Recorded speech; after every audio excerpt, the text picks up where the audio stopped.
League വിജയാഹ്ലാദത്തിനിടെ panchayat ഓഫീസിൽ ചാണകവെള്ളം തളിച്ചു.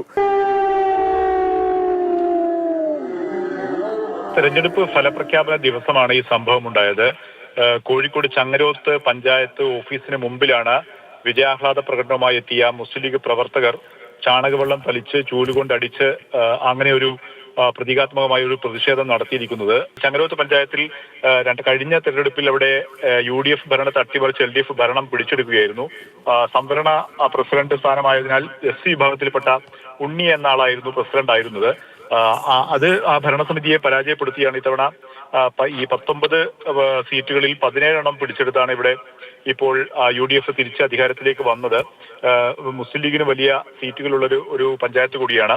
ഈ SC വിഭാഗത്തിൽപ്പെട്ട പഞ്ചായത്ത് പ്രസിഡന്റ് ആയതിനാൽ അദ്ദേഹത്തെ പരാജയപ്പെടുത്തിയതിനാൽ ആ തരത്തിലുള്ള ജാതി അധിക്ഷേപത്തിന്റെ ഭാഗമായാണ് ഇത്തരത്തിൽ ചാണകവെള്ളം തെളിച്ചുള്ള പ്രതിഷേധം എന്നാണ് ഇപ്പോൾ CPM ആരോപണവുമായി വന്നിരിക്കുന്നത്. ഏതായാലും പ്രാഥമികമായി തന്നെ അത്തരമൊരു പ്രതിഷേധം വലിയ ഒരു പുരോഗമന കാലത്ത്, ആധുനിക കാലത്ത് ആ രീതിയിൽ പ്രതിഷേധിക്കപ്പെടേണ്ട ഒരു സാഹചര്യം തന്നെയാണ് എന്നുള്ളതിൽ തർക്കമില്ല.